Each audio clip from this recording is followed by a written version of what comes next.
Hey everybody, Thrift Store Hacker back again, and I threw together this contraption to go knock the dust off my car because I don't have a hose out by the car that I can spray down the car with. But it's a pretty simple design. I have a submersible pump here. You can get these for about 10, 15 bucks at the Harbor Freight store.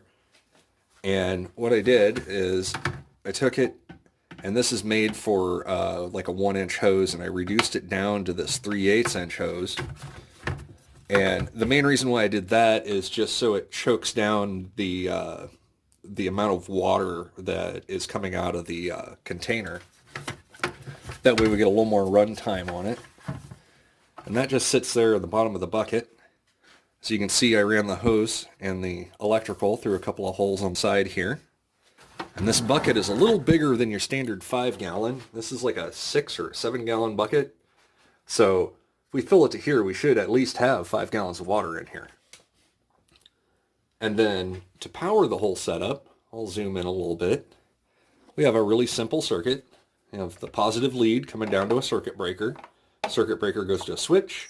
Switch goes out to the positive of the pump. And the negative just shoots straight out to the positive of the pump. I've also made it disconnectable.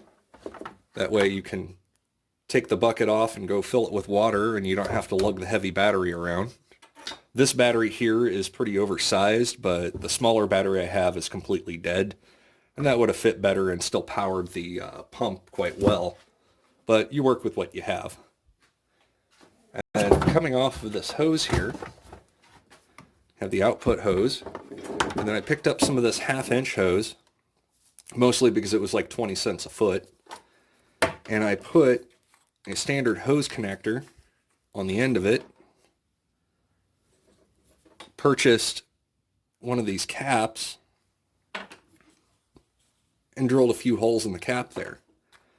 So it kind of works as a little tiny shower head. And then we can just take this, since I matched up the diameters of these, I can just take this and put it right into the tube there.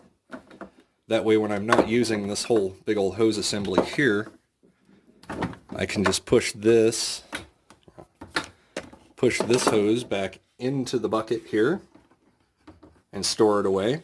I can also do that with the wires, and then I can just take this part and store it in the bucket as well. But to set the whole thing up, you fill it with water, you connect these up like that, and we have the switch right here to turn on and off the pump. So as you can see, we have some water in the bucket here. We're going to spray it into this bucket right here to test it out. I'm going to hook up the hose part of this really quick.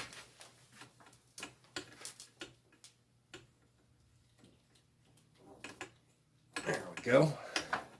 And we'll put the battery pack on.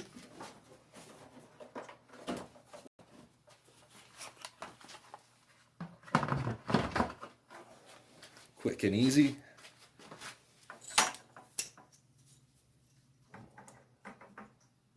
Connections.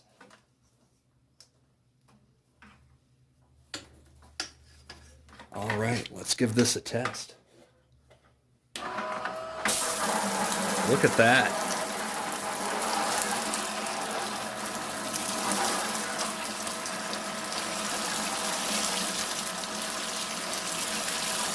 That works pretty good, doesn't it?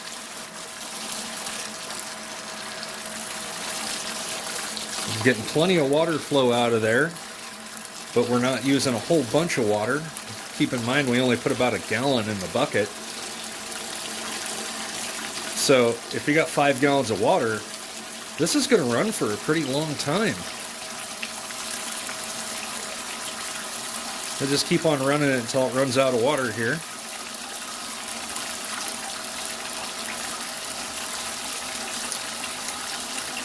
Almost there, I think. Here we go. And that's it. Well, that's a lot of run time for just under 1 gallon of water there.